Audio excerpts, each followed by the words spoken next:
boys! J'espère que vous portez bien. Aujourd'hui, j'aimerais partager avec vous un scénario de malade mental. Hier, suite à la vidéo, j'étais encore un peu triste. Et là, je me suis fait une projection sincèrement digne de Steven Spielberg ou encore de Quentin Tarantino. Asseyez-vous proprement car vous n'êtes pas prêts. Je vous ai déjà expliqué le système de compensation, c'est-à-dire peu importe ce que vous vivez, larmes, tristesse, douleur, il y aura toujours quelque chose à la fin qui va venir combler cela, histoire justement de vous redonner le sourire. Et là, disons-nous la vérité, cette saison, elle est une nouvelle fois apocalyptique. Je pense que nous tous, on a hâte que cela s'écoule, on a hâte que cela se termine. Mais bon, en revanche, nous restons la seule et unique équipe encore invaincue en Europe. Que ce soit en Conference League, en Europa League, en Ligue des Champions, nous restons la seule. C'est pas comme si on est deux, genre, nous restons la seule avec encore cet objectif. Donc, conclusion par rapport à cela, et sur ce, je veux revenir sur le match d'hier. Vous voyez, il y avait 4-1, mais là, d'un coup, il y a eu un sursaut d'orgueil. Et quand Amad Diallo marque le troisième but, je pense que quelque part, on s'est tous dit, c'est possible. Il reste encore 4 minutes. C'est possible que Manchester United nous refasse ce qu'ils ont fait face à Lyon. Je pense que quelque part, on a commencé à y croire. Et donc, je me dis, si jamais le scénario arrivait donc jeudi et qu'à la mi-temps, Bilbao menait également 3-0, je pense que Manchester United, les joueurs de Manchester United vont quelque part se réveiller. Parce que j'ai l'impression que Ruben Rubena est quelque part en train d'inculquer la même motivation que Sir Alex Ferguson. C'est-à-dire que même s'il y a 4-1, même s'il y a 5-1, vous devez croire que c'est possible de renverser la vapeur. Et donc je me dis sincèrement, ce jeudi-là, si malheureusement Bilbao venait à mener 3-0 à Old Trafford à la mi-temps, je pense que ce match-là, on ne va pas le perdre. Bien évidemment, j'espère ne pas me tromper. On reste toujours dans l'optique que c'est un scénario. Donc, Manchester United a encore un objectif à défendre. Rester invaincu tout au long de la saison, être la seule équipe invaincue tout au long de la saison en Europe. Donc, on va revenir rapidement sur le match de Lyon. Le match de Lyon, Real Sociedad, c'est pas la peine, mais Lyon. Lyon, on arrive, bizarrement, on a leurs deux ailiers qui sont absents. Bon, Fofana, il a joué 20 minutes lors du match à Old Trafford, plus les prolongations, mais il était en effet absent lors du match aller. Et également Nyoma, je crois, j'ai oublié son nom, l'autre, qui était absent. Et donc peut-être, encore une fois peut-être, que si ces deux-là étaient présents, peut-être qu'au final, Lyon allait nous gaze, tout simplement. Donc là, c'est quelque part une chance que nous avons eue, justement, du fait que ces deux joueurs-là soient absents. Bien évidemment, nous également, de notre côté, il y avait Amad Diallo qui était absent. Mais bon, on va poursuivre sur le scénario. Et donc, on arrive sur Bilbao, et là, une nouvelle fois, leur attaquant phare, ou alors milieu offensif, qui est chargé de marquer tous leurs buts, est absent également. Nous, on arrive, on les gaze, 3-0. Maintenant, retour à la domicile. Encore une fois, jusque-là, 133 équipes ont déjà gagné par ce score. Derrière, elles ont toutes réussi à se qualifier. Donc normalement, je dis bien normalement, bien évidemment. Donc là, leur attaquant n'est pas là. 3-0, Manchester United reçoit à domicile. Et je pense que normalement, on devrait progresser. Tout en maintenant le fait que nous restons invaincus. Un point important. C'est-à-dire que même si on parvient à se qualifier, il faudrait garder en tête que nous devons progresser en finale en maintenant notre invincibilité. Donc là, on arrive en finale, et là, apparemment, Maddison, faut voir encore, mais apparemment, Maddison serait out pour l'ensemble de la saison. Donc si Maddison est out, et il n'y a pas que lui d'ailleurs, apparemment, il y en a un deuxième, j'ai oublié le nom de deuxième, je ne sais pas ce qui c'est. Je l'ai entendu, mais bon, comme je faisais autre chose, c'est pas gardé. Donc là, Maddison, leur meilleur joueur, leur atout principal, sera donc absent, bien évidemment à confirmer. Encore une fois, well done pour nous. C'est-à-dire que jusque-là, chaque fois qu'on arrive, il manque des joueurs assez importants, justement, dans l'effectif de nos adversaires, histoire justement de nous permettre de progresser. Donc peut-être que si jamais Fofana et Nyoma étaient présents, on n'allait pas passer. Peut-être que si l'attaquant ou milieu offensif de Bilbao était là au match aller, on n'avait pas passé également. Mais là, Maddison, encore une fois, a confirmé, si il advenait que Maddison était vraiment out, c'est un atout principal à ne pas négliger. Donc Manchester United parvient à remporter l'Europa League en restant invaincu. Et encore une fois, Manchester United est aujourd'hui dans l'optique de croire que c'est possible. C'est-à-dire que même quand tu perds 4-1, et franchement, encore une fois, si on revient sur le match d'hier, quelque part, on sait que c'est possible. Et si jamais cela se reproduit face à, que ce soit Bilbao ce mercredi, ce jeudi ou encore en finale face à Tottenham, je pense que quelque part, ce que Rubena est en train de vouloir inculquer à ses joueurs, c'est la même chose que Ferguson. Souvenez-vous, Tottenham est venu 3-0 en 2001 ou 2002, je crois.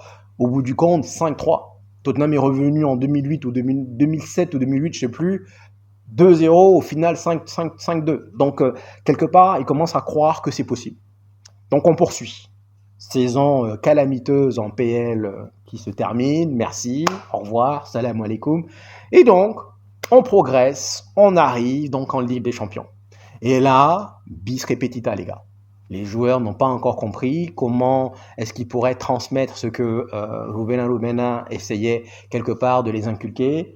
Et donc, première ligue, les gars, on risque de revivre le même scénario catastrophique. C'est-à-dire, on va se faire gaze par des Brentford, on va avoir des Brighton qui vont nous taper aller-retour. On va être une nouvelle fois la risée de la PL.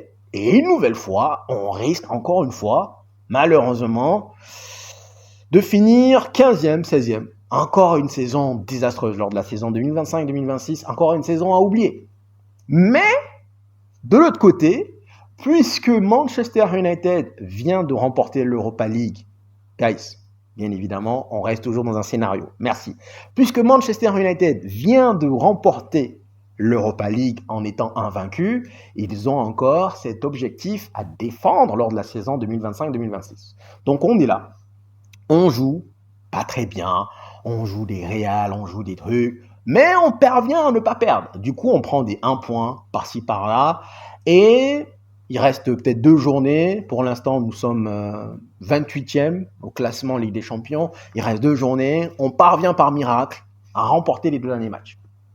Ok.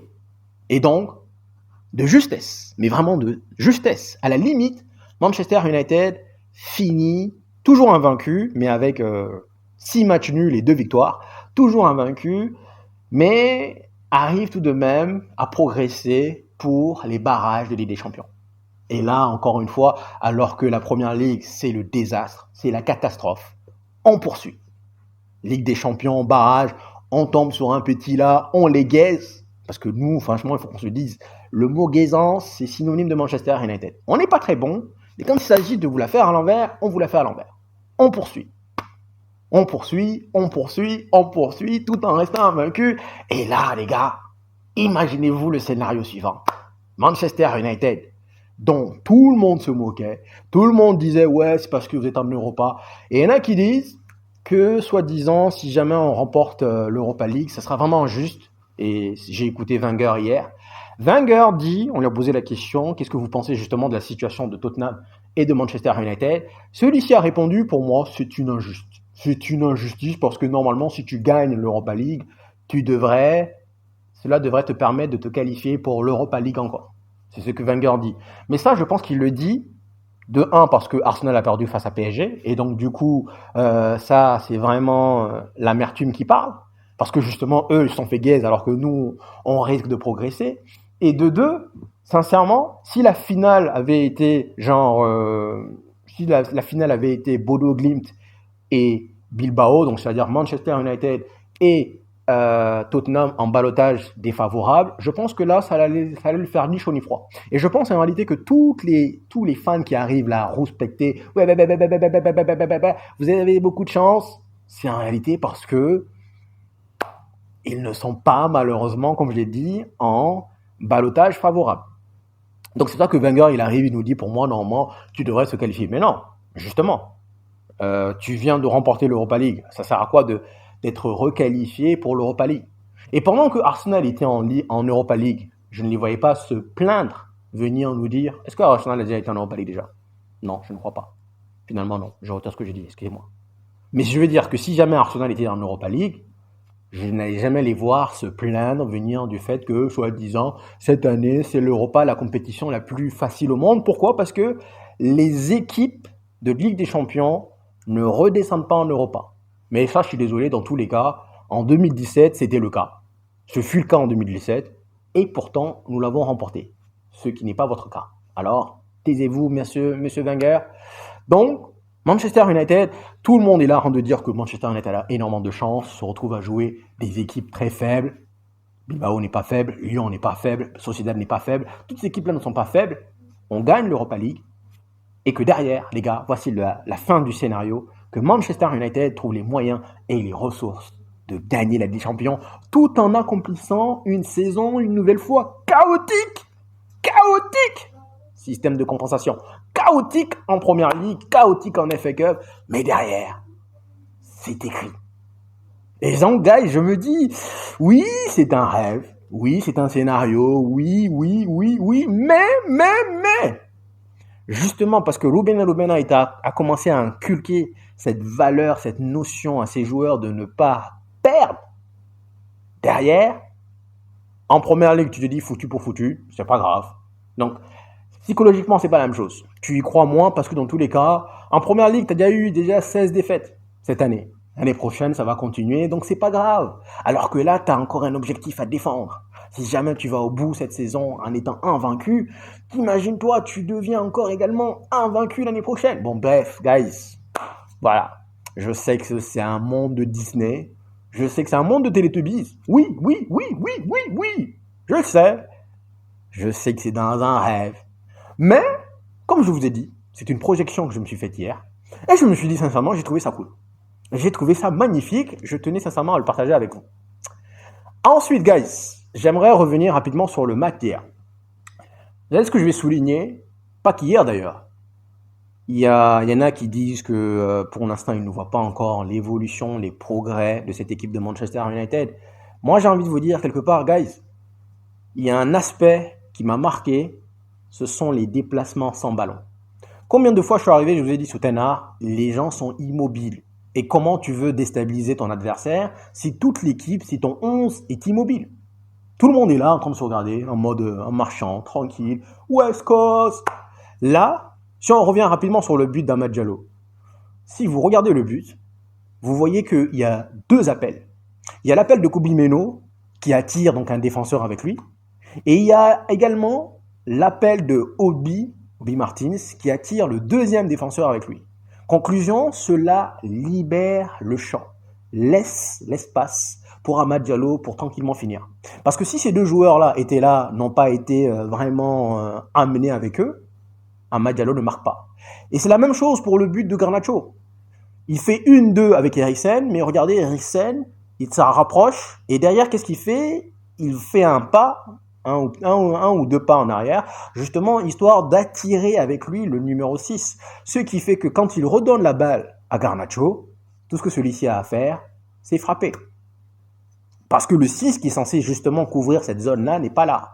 Et donc, franchement, guys, pour moi, le déplacement sans ballon, il n'est pas encore parfait, bien évidemment, il est loin d'être parfait, mais je trouve qu'il est en train de se peaufiner. Il est en train vraiment de se bonifier au fur et à mesure, et ça, c'est Ruben Lubena. C'est également pour le 1-2 sur le but de Mainoo. Il y a un 1-2 entre Garnacho et Mainoo. Mainoo prend la balle, tout de suite, déplacement sans ballon. Garnacho donne la balle, donne la passe à Mainoo, tout de suite fait un appel, et Mainoo ne perd pas de temps. Il n'est pas là à vouloir croquer le ballon, tout de suite il lui envoie, pac. Et quand tu lui envoies, pac, Garnacho, pac. Et ça, s'il y a un aspect sur lequel les joueurs de Manchester United doivent progresser durant cette saison, durant ce mercato, pour l'année prochaine, c'est la prise de décision. Combien de fois on a vu Dalot ou même Garnacho à ce même endroit, au lieu de faire la passe directement à Højlund, il décide de revenir, il décide de passer en arrière. Non, cette passe-là, les gars, on doit la revoir encore et encore. Bel appel de Mount, mais cette passe qui casse justement, tu n'as pas le temps de réfléchir, tout de suite tu as pris l'information, bam, tu l'envoies, but. Si Manchester United arrive honnêtement à améliorer ne serait-ce que 15 voire 30% de sa prise de décision l'année prochaine, on va devenir nettement meilleur. C'est un facteur qui est très gênant jusque-là. Franchement. Donc pour moi, la prise de décision et le déplacement sans ballon, il doit être encore bonifié. Et encore une fois, on peut revenir même contre Bilbao sur le but de Casemiro tout d'abord. Avant que Maguire ne fasse le centre, il y a 5 joueurs dans la surface de réparation. 5, 4 qui aspirent quasiment la totalité des défenseurs de Bilbao. Et il reste juste derrière Casemiro tout seul. Il y a 5 joueurs, c'est-à-dire que généralement on ne voit pas autant de joueurs dans la surface de réparation. Donc ça c'est un point que moi j'aurais voulu souligner. Et donc franchement, je trouve que Ruben Arubena a commencé à inculquer certaines valeurs et qui commence à fort ressembler à Ferguson, guys. Donc c'est la raison pour laquelle je me permets de rêver. Pourquoi pas? C'est vrai que cette année on n'a pas encore remporté, mais je pense de plus en plus que le scénario est en train de s'écrire. Justement, si jamais Maddison, son absence se confirmait, le scénario est en train de se dessiner de plus en plus pour que justement Manchester United aille au bout. Maintenant derrière, on aura un objectif à défendre. Pourquoi pas?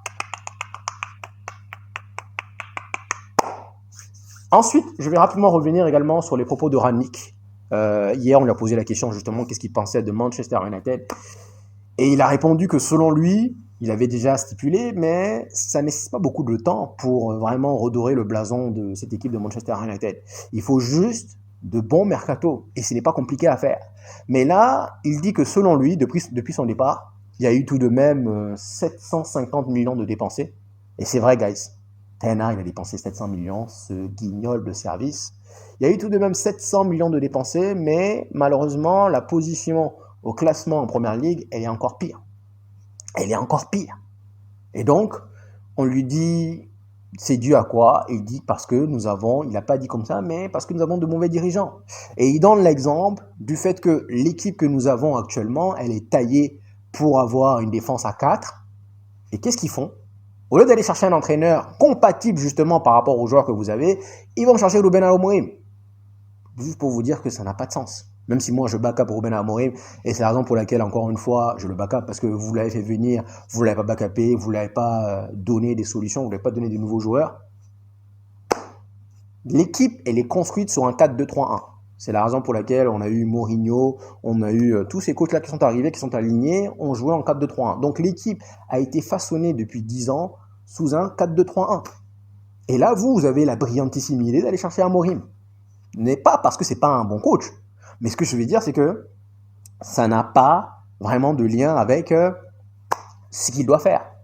Et aujourd'hui, malheureusement, il y en a plein qui ont voulu la tête de Rubena, mais le système est en train de se reproduire, puisque Rangnick, c'est pareil. On l'a fait venir, on lui a dit tu te débrouilles, pas de mercato, tu te démerdes.